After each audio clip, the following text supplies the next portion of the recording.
Welcome to the lecture 3 of unit 3। यहाँ पे हम ग्रीन्स थ्योरम देखने वाले हैं जो कि आपका इम्पोर्टेंट टॉपिक है। तो ग्रीन्स थ्योरम हम कब अप्लाई करते हैं? जैसे सपोज अगर आपके पास कोई एक रीजन रहा एक्स वाई प्लेन में, जैसे सपोज ये एक रीजन है एक्स वाई प्लेन में, आप दिख रहा है आपको दो प्लेन है, एक एक्स एक्सिस है और दूसरी वाई एक्सिस है, ठीक है। तो ये एक्स वाई प्लेन में आपका ये रीजन है। अब ये एक्स वाई प्लेन में रीजन है तो ये रीजन कैसा है आपका? सिंपली क्लोज्ड कर्व सी। यहाँ पे देखो सिंपल क्लोज्ड लिखा हुआ है। सिंपल क्लोज्ड इसलिए लिखा हुआ है क्योंकि ये जो है ये हर एक पॉइंट जो है वो क्लोज्ड है। ये जो कर्व है ना वो क्लोज्ड है। इसको अगर आप श्रिंक करोगे ना तो वो एक पॉइंट में श्रिंक हो जाएगा, ठीक है। ये सिंपली कनेक्टेड कर्व है, यानी बीच में यहाँ पे होल्स नहीं है। अगर होल्स रहते तो सिंपली कनेक्टेड नहीं होता, सिंपली कनेक्टेड है ये, ठीक है। क्योंकि इसको आप श्रिंक करने की कोशिश करोगे तो एक पॉइंट में श्रिंक हो जाएगा, इसलिए ऐसे रीजन को हम सिंपल क्लोज्ड कर्व कहते हैं। विच में B cut by any line parallel to the coordinate axis in at most 2 points. क्या कह रहा है कि अगर आप इसको यहाँ से कर्व पे लाइन मारो, यहाँ से कहीं से भी लाइन करो कोऑर्डिनेट एक्सिस पे, तो आपको यहाँ पे मैक्सिमम 2 पॉइंट्स दिखेंगे जहाँ पे हम उस कर्व को कट कर सकते हैं। देखिए यहाँ पे कैसा, ये अगर हम लोगों ने यहाँ पे ये किया तो क्या देखेंगे हम कि यहाँ पे 4 पॉइंट्स पे ये कर्व जो है वो कट हो रहा है। अब ये 4 पॉइंट्स पे कर्व हो रहा है, कट हो रहा है कर्व, तो दैट मीन्स कि इस रीजन पे हम जो है वो ग्रीन्स थ्योरम नहीं अप्लाई करेंगे बल्कि इस रीजन पे अप्लाई करेंगे, क्योंकि यहाँ पे जब हम पैरेलल एक्सिस ड्रॉ करते हैं कोऑर्डिनेट एक्सिस पे तो ये बराबर 2 ही लाइन पे कट कर रहा है उस रीजन को, ठीक है। तो यानी 2 पॉइंट पे कट करने वाला रीजन हमको चूज करना है, ठीक है, एटमोस्ट 2 पॉइंट्स वाला। अब हम क्या कर रहे हैं, 2 फंक्शंस ले रहे हैं। Let M of X Y and N of X Y be functions that are continuous and have continuous partial derivative. अब ये 2 फंक्शन जो है वो पॉलिनोमियल फंक्शन है और ये दोनों पॉलिनोमियल फंक्शन कैसे है? कंटिन्यूस है। कंटिन्यूस की डेफिनेशन आप लोगों ने 12th में देखी थी, left hand limit is equal to right hand limit होनी चाहिए, तब हम फंक्शन को क्या कहते हैं? कंटिन्यूस कहते हैं। सिंपल लैंग्वेज में कंटिन्यूस फंक्शन यानी वो फंक्शन जो कि ब्रेक ना हो कहीं पे, उसे हम कंटिन्यूस फंक्शन कहेंगे। And have continuous partial derivative, और जैसे ये कंटिन्यूस फंक्शन है, इस कंटिन्यूस फंक्शन का हम पार्शियल डेरिवेटिव भी निकाल सकेंगे। अगर हम पार्शियल डेरिवेटिव निकाल सकते हैं और फंक्शंस कंटिन्यूस है तब हम ग्रीन्स थ्योरम जो है वो अप्लाई करेंगे। ग्रीन्स थ्योरम क्या कहता है कि अगर आप कोई एक रीजन लेते हो, double integral over region del N by del X minus del M by del Y D x D Y जो है वो क्या होगा? Integration over a close curve M D X plus N D Y के बराबर होगा, ठीक है। यानी ये जो थ्योरम है वो हम लोग अप्लाई कर पाएंगे उस रीजन पे। कौन से रीजन पे? सिंपल क्लोज कर्व रीजन पे, जहाँ पे 2 फंक्शंस एग्जिस्ट करते हैं और वो दोनों फंक्शंस कंटिन्यूस है और उनके कंटिन्यूस पार्शियल डेरिवेटिव्स भी हम निकाल सकते हैं। तो अगर ये सारी कंडीशंस होल्ड होती है तब, देन बोला है तब और तभी हम लोग ये जो है वो ग्रीन्स थ्योरम अप्लाई करेंगे, जिसमें सी जो है वो क्या है? Traversed in the positive direction of x axis. यानी क्या कह रहा है कि इस डायरेक्शन में, देखिए जैसे अगर सपोज हम लोग मूव कर रहे हैं, इस तरीके से मूव कर रहे हैं, तो हमारा पॉजिटिव डायरेक्शन कौन सा रहेगा? जो हमारा पॉजिटिव डायरेक्शन रहेगा उसी पॉजिटिव डायरेक्शन में हमारा कर्व जो है वो कंसिडर्ड किया रह जाएगा। दैट मीन्स कि हमारा जो रीजन है ना वो लेफ्ट हैंड साइड में होना चाहिए, ठीक है। तो वो उसका पॉजिटिविटी कहलाएगा। ये जो रीजन है ना उसको हम पॉजिटिव कब कहेंगे? जब हमारा रीजन जो है वो positive direction of our movement रहेगा। यानी जैसे सपोज अगर हम लोग इस तरीके से मूव कर रहे हैं तो यहाँ पे हमारा रीजन लेफ्ट हैंड साइड में है। अब यहाँ पे मूव कर रहे हैं तो रीजन हमारा लेफ्ट हैंड साइड में है। ये जो लेफ्ट हैंड साइड में जब हमारा रीजन रहता है ना तभी वो क्या कहलाता है? Positive direction. C traversed in positive direction कहलाता है, ठीक है। क्योंकि अगर हम सपोज मूवमेंट इधर साइड से लेंगे, इधर साइड से अगर हमने सपोज इस तरीके से मूवमेंट लिया, ये मेरा कर्व है, अगर मैंने इस तरीके से मूवमेंट लिया तो यहाँ पे ये जो मेरा रीजन है वो कहाँ आ जाएगा? RHS में, राइट हैंड साइड में मेरा रीजन आ जाएगा। और जब हम राइट हैंड साइड में रीजन आ जाएगा तो फिर हम लोग क्या, यहाँ पे ये कौन सा मूवमेंट हो रहा है? ये क्लॉकवाइज मूवमेंट हो रहा है। क्लॉकवाइज मूवमेंट हमें नहीं लेना है। जब ये एंटी क्लॉकवाइज मूवमेंट रहता है तो वही रीजन एंटी क्लॉकवाइज मूवमेंट जो है ना वो क्या कहलाता है?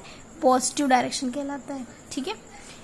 कर्व के लिए एंटी क्लॉकवाइज मूवमेंट जो है वो पॉजिटिव डायरेक्शन कहलाता है, जब हमारा रीजन जो है वो क्या हो, लेफ्ट हैंड साइड में हो। ठीक है, तो एक बात याद रखिएगा कि रीजन हमेशा हमारे लेफ्ट हैंड साइड में होना चाहिए। अगर रीजन हमारे लेफ्ट हैंड साइड में है तभी वो मूवमेंट जो है वो क्या कहलाती है, पॉजिटिव डायरेक्शन मूवमेंट कहलाती है। ठीक है, देखिए नेक्स्ट ये एक एग्जांपल से आपको और क्लियर होगा। Verify Green theorem in the plane. ये हमको रीजन दिया हुआ है, where C is the close curve of the region bounded by y equal to x and y equal to x square. ठीक है, अब ये जो रीजन है वो कैसे बना हुआ है, y इक्वल टू एक्स से और y equal to x square से। तो देखिए y इक्वल टू एक्स जो है वो हमेशा क्या रहती है, एक स्ट्रेट लाइन होती है जिसमें x की वैल्यू y की वैल्यू से बराबर होती है। यहाँ पे आप जो x की वैल्यू लोगे ना वही y की वैल्यू मिलेंगी, यानी ये y इक्वल टू एक्स जो है वो स्ट्रेट लाइन है। ठीक है, और दूसरी लाइन क्या है, y equal to x square. तो दैट मीन्स कि आपका y equal to x square कैसा रहेगा, y equal to x square कैसा रहेगा। देखिए जब आप y का वैल्यू, जब आपने x का वैल्यू 1 रखा तो y का वैल्यू आपको 1 मिला। ठीक है, तो अब करस्पॉन्डिंग से जैसे आपने 0 रखा तो 0 पे 0 मिल गया, यानी यहाँ पे ये पॉइंट मिल गया। ठीक है, अब y equal to 1, y equal to 2 रखिए, y इक्वल टू 2 रखिए तो x का वैल्यू यहाँ पे क्या आएगा, x का वैल्यू यहाँ पे क्या आएगा, 4 आएगा। यानी जब y का वैल्यू 2 है तो x का वैल्यू आपको कितना मिल रहा है, 4 मिल रहा है। ठीक है, यानी यहाँ पे जो भी वैल्यू y का आप लोगे x का वैल्यू हमेशा उसका डबल मिलेगा। दैट मीन्स कि आपका जो कर्व है ना वो इस तरीके से जाएगा। ये जो कर्व आपको मिलता है वो आपको क्या मिलता है, y equal to x square का वैल्यू मिलता है। ठीक है, जब आप y का वैल्यू 2 रख रहे हो तो x का वैल्यू आपको क्या मिलता है, 4 मिलता है। यानी इस तरीके से जो आपका कर्व है ना वो ऐसा इंक्लाइंड बनता है। ठीक है, यानी इस तरीके से हम लोग पहले कर्व ड्रॉ करेंगे, एक पहला y इक्वल टू एक्स और दूसरा जो है y equal to x square वाला कर्व। ठीक है, अब ये कर्व ड्रॉ करने के बाद आपको क्या करना है, आपको ग्रीन्स थ्योरम जो है वो पहले तो हम लोग अप्लाई कर सकते हैं या नहीं कर सकते ये देखना है। देखिए मैंने क्या कहा था, हमारा मूवमेंट जो है वो कैसा होना चाहिए, जब हमारा रीजन जो है वो क्या हो, टोटली हमारे लेफ्ट हैंड साइड में हो। तो दैट मीन्स कि हमारा मूवमेंट क्या रहेगा, इस डायरेक्शन से इस डायरेक्शन में, जिसमें हमारा रीजन जो है वो कम्प्लीटली हमारे लेफ्ट हैंड साइड में रहेगा। ठीक है, तो अब आप क्या देख रहे हो कि ये जो है वो सिंपल कनेक्टेड कर्व है, क्योंकि आप यहाँ से लाइन ड्रॉ करो दो पॉइंट मिलेंगे, कहीं से भी लाइन ड्रॉ करो आपको 2 ही पॉइंट मिलेंगे, इसलिए सिंपल कनेक्टेड है।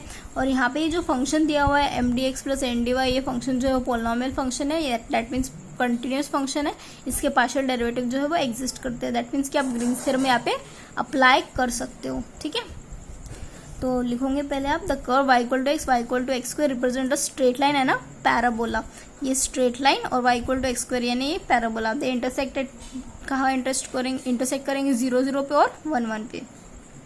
दस the region bounded by them is R with boundaries, इसकी बाउंड्रीज क्या होगी, OBA और ADO, OBA and ADO shown in the figure, ये उसकी बाउंड्रीज रहेगी। ठीक है, तो हमारा जो कर्व है C वो कैसे बनेगा, हमारा कर्व बनेगा OBA से और ADO से बनेगा, 2 रीजन के ज्वाइन होने से हमारा कर्व बनेगा। ठीक है, हम क्या करेंगे, हमारा फंक्शन जो है, देखिए हमारा फंक्शन यहाँ पे क्या दिया होता, mdx प्लस ndy। यहाँ से आपको क्या पता चला कि m का वैल्यू ये है और n का वैल्यू ये है, वही आप लिखोगे m का वैल्यू और n का वैल्यू।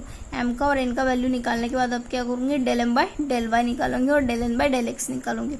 ये क्यों आप निकाल रहे हो del m by del y del n by del x, because आपको ग्रीन्स थ्योरम का यूज करना है। ठीक है, ग्रीन्स थ्योरम का यूज करना है। Hence mn del m by del y del n by del x are continuous in R, ये जो चारों के चारों फंक्शन है ना वो कंटिन्यूस है। कंटिन्यूस क्यों है, क्योंकि ये पॉलिनोमियल फंक्शन है, पॉलिनोमियल फंक्शन जो है वो कंटिन्यूस फंक्शन होते हैं। Thus all the condition of Green theorem in a plane are satisfied. ठीक है, सारे फंक्शन सारे प्रॉपर्टीज जो है वो ग्रीन थ्योरम की सेटिस्फाइड हो रही है, इसलिए हम लोग ग्रीन थ्योरम अप्लाई करेंगे, जो कि क्या है, double integral over R del N by del X minus del M by del Y D x D Y is equal to integral over C M D X plus N D Y. ठीक है, तो सबसे पहले हम लोग क्या लेंगे, left hand side में यानी ये वाला region D x D y वाला। Del N by del x का वैल्यू क्या निकाला है हमने, 2x निकाला है, minus del M by del y का value x plus 2y D x D Y. ठीक है, अब इसको थोड़ा सा सिंप्लीफाई कीजिए तो आपको क्या मिलेगा, x माइनस 2y। देखिए आपको क्या करना है, यहाँ पे जो आपका रीजन था वो लिखना है। देखिए आपका रीजन जो है वो क्या है, डबल इंटीग्रल में जब आपने अपना रीजन देखा था तो आपको आपका रीजन क्या मिला था। देखिए, जब आपने आपका फंक्शन जो है, आपको यहाँ पे देखना है कि आपकी y की वैल्यू क्या है और ये आपका रीजन है, y का वैल्यू क्या है, ये आपको सपोज देखना है। क्योंकि आप पहले क्या करोगे, dx dy में आप लोग dx dy दोनों की वैल्यू साइमल्टेनियसली अप्लाई नहीं कर सकते हो। आप पहले एक वेरिएबल अप्लाई करोगे, वो एक वेरिएबल फुल्ली सिंप्लीफाइड होने के बाद दूसरा वेरिएबल अप्लाई करोगे। तो इसलिए आप यहाँ पे क्या लिखते हो, पहले dy लिखते हो। ठीक है, आप dy जब लिख रहे हो तो आपको dy लिखने का फायदा क्या है, देखिए यहाँ पे आपको a का वैल्यू क्या है, 1 1 है, o जो ओरिजिन है, ओरिजिन का वैल्यू क्या है, 0 0 है। ठीक है, तो यहाँ पे देखिए, जब आप वर्टिकल स्ट्रिप ड्रॉ करोगे, वर्टिकल स्ट्रिप जब ड्रॉ करोगे ना, तो आपको क्या पता चलेगा कि आपका y का वैल्यू जो है वो कहाँ से कहाँ तक मूव कर रहा है, एक्स स्क्वायर से लेके x तक जा रहा है, यानी इस तरीके से हमारा फंक्शन जा रहा है। तो इसलिए आप क्या लिखोगे, y का वैल्यू एक्स स्क्वायर से y का वैल्यू x तक है। ठीक है, अब ये देखिए, ये 0 0 और 1 1 कहाँ से आए, जब हम लोगों ने y इक्वल टू एक्स और y equal to x square ये रीजन हमको दिया हुआ था। तो दैट मीन्स कि आप यहाँ पे क्या देख रहे हो कि y की जगह आपको x पुट करना है, तो आप यहाँ पे x is equal to x square रखो।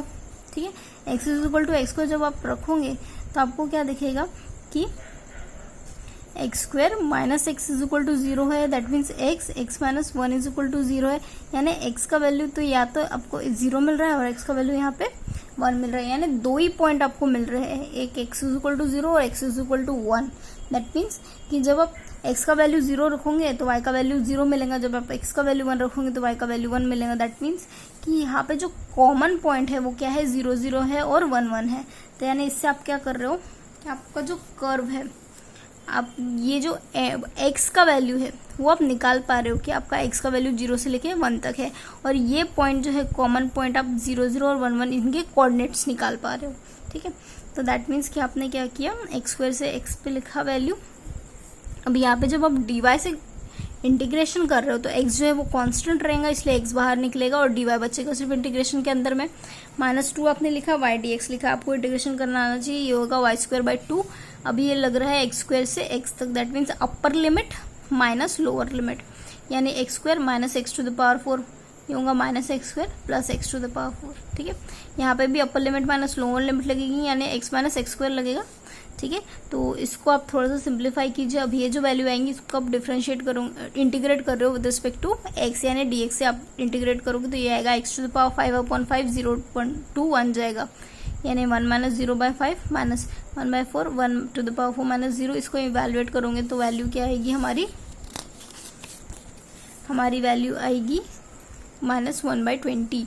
तो देखिए, आपको यहाँ पे क्या करना है, RHS भी निकालना है आपको, RHS ऑफ 1। तो RHS आप कैसे निकालोगे, आपका ग्रीन्स थ्योरम का फॉर्मूला क्या था कि double integral is equal to single integral. तो आपने डबल इंटीग्रल का वैल्यू तो निकाल लिया, पर आपको अभी सिंगल इंटीग्रल का वैल्यू निकालना है। सिंगल इंटीग्रल का वैल्यू आप कैसे निकालोगे, सिंगल इंटीग्रल ओवर कर्व, ये जो था आपका कर्व, यहाँ पे O था, ये B था, ये A था, ठीक है, और यहाँ पे D। तो दैट मीन्स कि आप क्या करोगे, आप अपने कर्व को ना ब्रेक डाउन करोगे OBA में और ADO में। तो OBA और ADO में आपने ब्रेक डाउन किया अपने कर्व को। ठीक है, अब ब्रेक डाउन करने के बाद आप क्या करोगे, दो रीजन में लिखोगे सेम फंक्शन। अभी अलोंग द कर्व OBA, अगर आप OBA में देखोगे तो आपका वैल्यू यहाँ पे क्या था, y इक्वल टू एक्स, और यहाँ पे y इक्वल टू एक्स था। ठीक है, अब यहाँ पे x जो है वो कहाँ से कहाँ तक वेरी हो रहा था, x जो है वेरी कर रहा था 0 से लेके 1 तक। ठीक है, x वेरीज फ्रॉम 0 to 1 और y equal to x square था। दैट मीन्स कि अगर आप dy निकालते हो तो यहाँ पे क्या आएगा 2x dx। ठीक है, और इस रीजन में x जो है वो कहाँ से कहाँ तक वेरी कर रहा था, हमारा मूवमेंट कहाँ से कहाँ तक है, यहाँ से ऐसा है। दैट मीन्स x जो है यहाँ पे कहाँ से कहाँ तक वेरी कर रहा है, x वेरी फ्रॉम 1 to 0। तो यानी इस कर्व में along y equal to X है तो dy इक्वल टू dx है। ठीक है, यानी आपको ये चीज़ याद रखनी है कि अलोंग रीजन OBA आपको y equal to along region OBA x का वैल्यू जो है 0 to 1 मूव कर रहा है और dy का वैल्यू ये है, और y equal to x square आपको पुट करना है। ठीक है, तो दैट मीन्स कि जब आप OBA लेते हो ये वाला जब आप रीजन ले रहे हो OBA, तो x का वैल्यू 0 से लेके 1 तक मूव कर रहा है, और जहाँ y है वहाँ पे आपको क्या पुट करना है, x स्क्वायर पुट करना है, जहाँ dy है वहाँ पे आपको क्या पुट करना है, 2x dx पुट करना है। तो वही आपने किया, यहाँ पे y है तो आपने x स्क्वायर पुट किया, y है तो x स्क्वायर पुट किया, dy है तो 2x dx पुट किया, ठीक है। और x वेरी कर रहा है OBA में 0 to 1 तक, और ADO में x कहाँ वेरी कर रहा है, 1 से लेके 0 तक, ठीक है। और यहाँ पे y जहाँ पे है वहाँ पे आप x पुट कर रहे हो, ठीक है, और dy के जगह आप dx लिख रहे हो। अब इसको आप, ये जो लाइन इंटीग्रल है टोटली कहाँ से कहाँ तक होगा, 0 to 1 से और 1 to लेके 0 तक। अब इसको आप इवेलुएट करोगे, ठीक है, क्योंकि ये डिफरेंट कर्व पे है, इसको आप इंटीग्रेशन करोगे, इंटीग्रेशन करके निकालोगे तो -1/20 मिल रहा है आपको। दैट मीन्स कि जो LHS का वैल्यू है वो RHS की वैल्यू के बराबर हो रहा है। दैट मीन्स कि आप क्या कह रहे हो कि यहाँ पे ग्रीन्स थ्योरम जो है वो आपका क्या हो रहा है, वेरीफाई हो रहा है। आपका जो ग्रीन थ्योरम है वो क्या हो रहा है, यहाँ पे टोटली वेरीफाई हो रहा है, ठीक है। नेक्स्ट क्या करना है, apply the Green theorem to prove that the area enclosed by the simple close curve is this. तो आपको यहाँ पे एक सिंपल क्लोज कर्व का एरिया ये आता है, ये बताना है। तो यानी इस तरीके से, इजी तरीके से आप लोग ग्रीन्स थ्योरम जो है वो सॉल्व कर सकते हो। Find the area of an ellipse whose semi major and semi minor axis are of length A and B, ठीक है। तो यहाँ पे दो चीजें आपको करनी है, एक तो सिंपल प्लेन कर्व में जो एरिया एनक्लोज्ड है उसका वैल्यू ये आता है, ये बताना है, और एरिया ऑफ इलिप्स निकाल के दिखाना है जिसकी सेमी मेजर और सेमी माइनर एक्सिस जो है वो A और B होता है, ठीक है। यानी दो चीज़ आपको निकालनी है। सबसे पहले तो आपको ग्रीन्स थ्योरम लिखना पड़ेगा। ग्रीन्स थ्योरम आपने लिख लिया तो आपको क्या निकालना है, area enclosed bye simple plain curve C, ठीक है। तो यहाँ पे देखिए, यहाँ से क्या, mdx प्लस ndy, m का वैल्यू -y मिल रहा है, n का वैल्यू x मिल रहा है, m का वैल्यू -y, n का वैल्यू x। तो आप क्या करोगे, यहाँ पे ये जो del n by del x है, del n by del x है, वहाँ पे n का वैल्यू रखो, m का वैल्यू रखो, तो यानी 1 -1 मिल रहा है, ये 2 बाहर आ जाएगा, डबल इंटीग्रल dx dy। अब ये जो dx dy है ना वो आपको क्या देता है, एरिया देता है। दैट मीन्स कि एरिया जो है वो आपने क्या निकाला, half x dy minus y dx। ये इस तरीके से आपको मिल गया कि ये जो वैल्यू थी वो क्या थी, एरिया की वैल्यू थी, ठीक है। बहुत ज़्यादा इजी है ये, वैसे तो पूछने वाला है नहीं ये, पर आपको पता होना चाहिए। अगर इनकेस MCQs में ये पूछ लिया कि area enclosed bye simple plain curve जो है वो क्या आता है, ये आपको पता होना चाहिए, ठीक है। नेक्स्ट है कि आपको इलिप्स का निकालना है। तो आपको बताना है कि सेमी मेजर और semi minor axis of ellipse अगर आपको दिया हुआ है तो एरिया ऑफ इलिप्स क्या होगी आपको बताना है, ठीक है। तो सबसे पहले जैसे ये हमारा इलिप्स रहता है,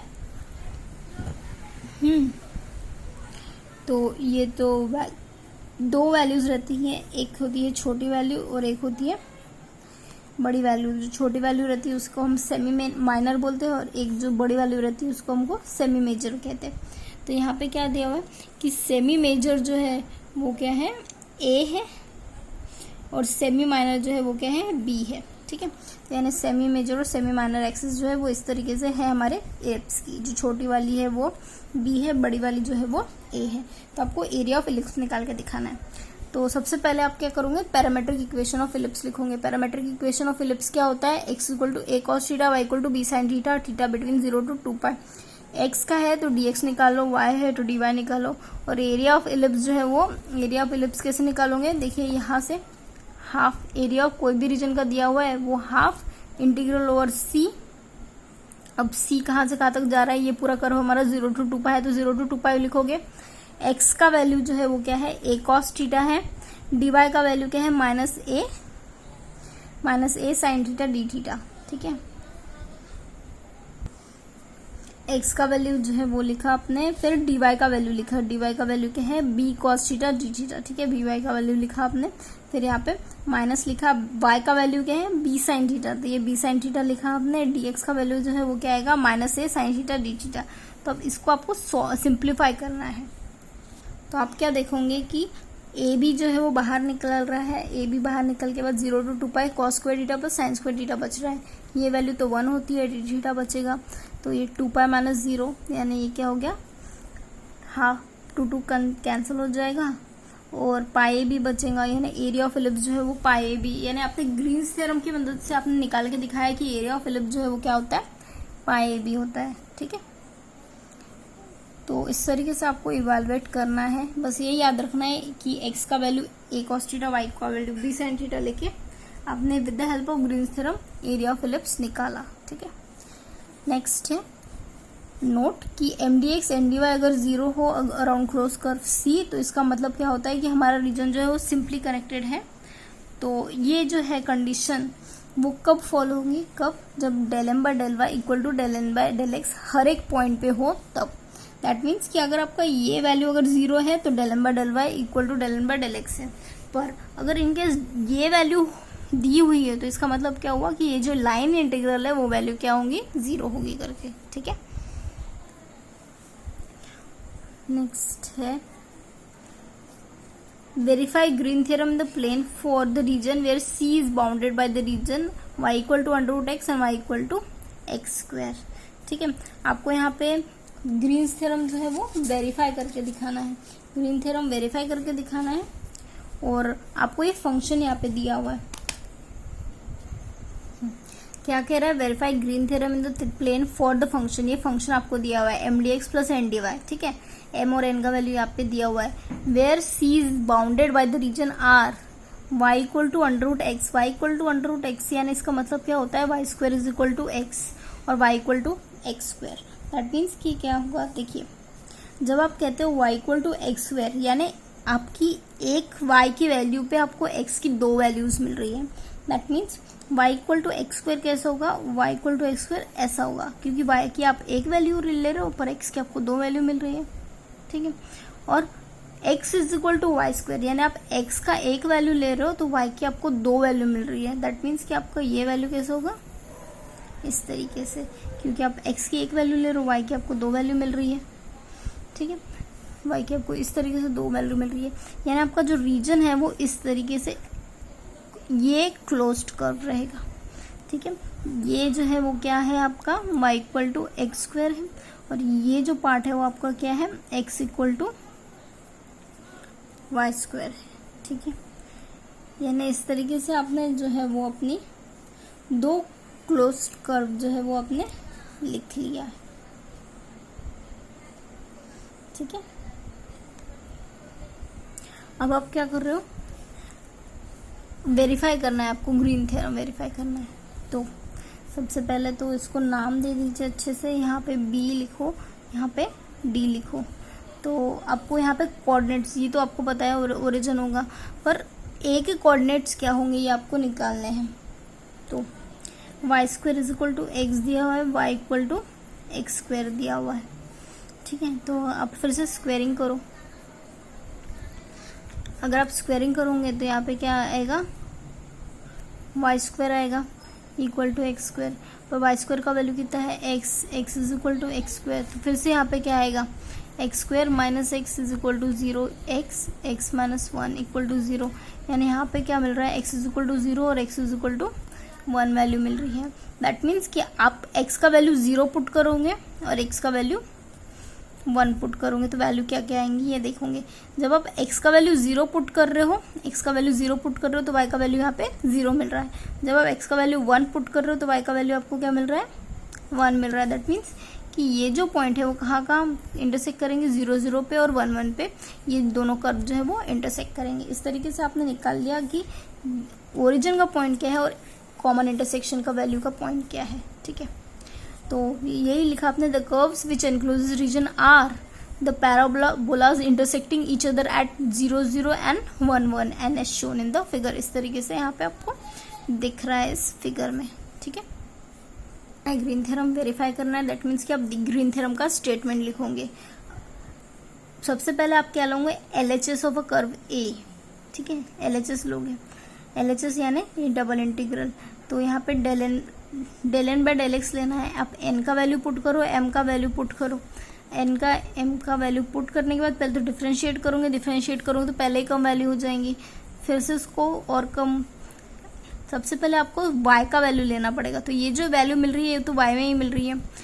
तो आप क्या देख रहे हो यहाँ पे कि आपका y का फंक्शन जो है, आपका कर्व क्या था, ऐसा कर्व था, ठीक है, जिसमें ये जो लोअर वाला वैल्यू था वो क्या था, y equal to x square था और y square is equal to x था।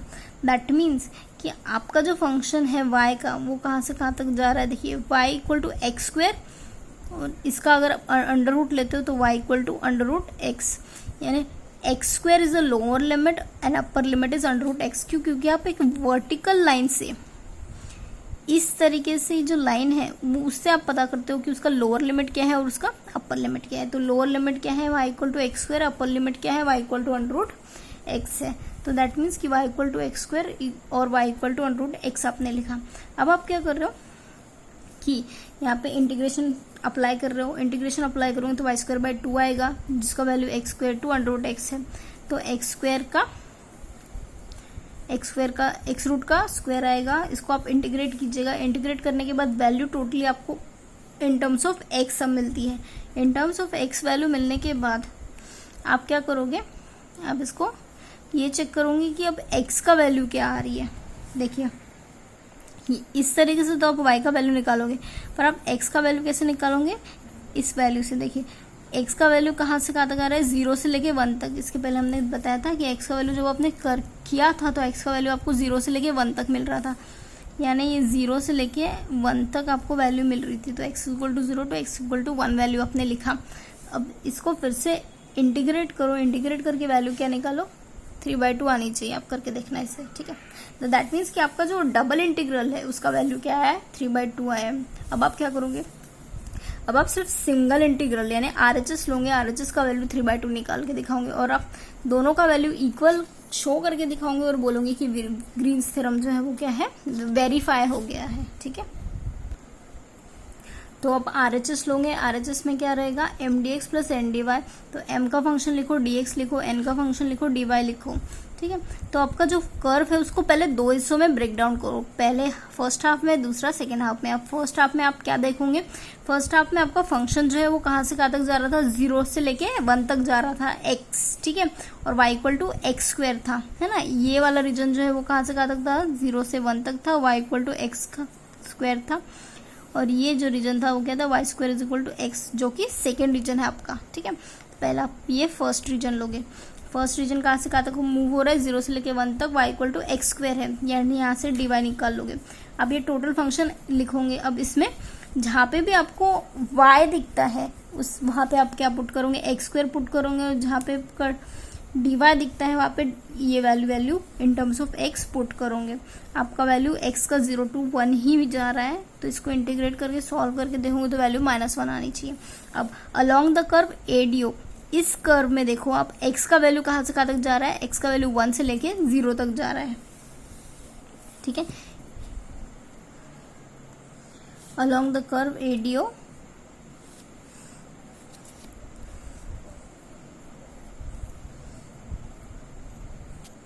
अलॉन्ग द कर्व ADO में आपको क्या मिल रहा है, x is equal to y square मिल रहा है, और x कहाँ से कहाँ तक वेरी कर रहा है, 1 से लेके 0 पे वेरी कर रहा है ना, वो 1 से लेके 0 पे वेरी कर रहा है। तो जहाँ पे भी आपका फंक्शन, यहाँ पे देखिए जहाँ पे भी आपका फंक्शन x दिख रहा है वहाँ पे आप वाई स्क्वायर पुट कीजिए। देखिए अब ये x is equal to y square जो है, x is equal to y square जो है वो पुट करना आपको थोड़ा सा यहाँ पे डिफिकल्ट जाएगा। इसलिए आप क्या करोगे कि जहाँ जहाँ पे हमारा फंक्शन x है वहाँ पे आप वाई स्क्वायर पुट करोगे, ठीक है। क्योंकि आप वाई स्क्वायर की जगह x पुट करो ये थोड़ा सा डिफिकल्ट जाएगा, पर आप x की जगह वाई स्क्वायर पुट करोगे तो वो थोड़ा सा ईजी जाएगा, है ना। तो यानी जहाँ पे x स्क्वायर वहाँ पे वाई स्क्वायर पुट करो, ठीक है। सो दैट आपका जो फंक्शन है वो टोटली आप क्या लिख सकते हो, totally in terms of y लिख सकते हो। आप totally in terms of y लिखोगे तब आप क्या देखोगे कि ये जो फंक्शन, देखिए जब इसके पहले आपने लिखा था x वेरीज फ्रॉम 0 to 1, जब आप x वेरीज फ्रॉम 0 to 1 लिख रहे थे तो आप y के जगह पे x पुट कर रहे थे, पर यहाँ पे आप क्या लिख रहे हो, y varies from 1 to 0। y varies from 1 to 0 जब आप लिख रहे हो तो इसका मतलब क्या हुआ, जहाँ पे भी x है वहाँ पे आप क्या पुट कर रहे हो, वाई स्क्वायर पुट कर रहे हो। तो यानी ये जो फंक्शन है, क्योंकि चेंज तो कुछ हो रहा नहीं है, बस आप वेरिएबल जो है वो यहाँ पे x की जगह वाई स्क्वायर पुट कर रहे हो, है ना। वाई स्क्वायर की जगह x पुट करना मुश्किल जाएगा, पर x की जगह वाई स्क्वायर पुट करना इजी जाएगा, इसलिए आप x स्क्वायर की जगह वाई स्क्वायर पुट कर रहे हो, ठीक है। जहाँ पे dx है वहाँ पे dy 2y dy लिखिए, इसको सिंप्लीफाई कीजिए। जब आप इसको सिंप्लीफाई करोगे तो आप देखोगे कि आपका वैल्यू जो है वो फिर से 5/2 आ रहा है। अब दोनों वैल्यूज़ को ऐड करो, दोनों रीजन को ऐड करो, वैल्यू 3/2 आएगा। दैट मीन्स कि आप ग्रीन थ्योरम जो है वो वेरीफाई कर पाओगे। तो इस तरीके से ग्रीन थ्योरम जो है वो वेरीफाई होता है। Find the work done, last problem है, find the work done in moving a particle once the ellipse, ठीक है। तो अंडर द फोर्स फील्ड, देखिए ये फोर्स फील्ड आपको दिया हुआ है, z=0 दिया हुआ है।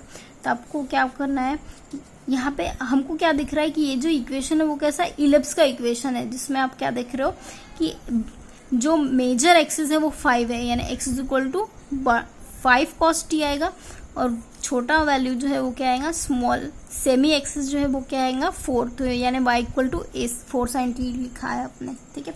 क्योंकि यहाँ पे ये जो वैल्यू होती है क्या होती है, a² होती है, ये जो वैल्यू होती है वो b² थी। मेजर एक्सिस और माइनर एक्सिस, मेजर एक्सिस यहाँ पे आपको 5 मिल रही है, माइनर एक्सिस आपको 4 मिल रही है, यानी इस तरीके से आप x और y का वैल्यू लिख लिया।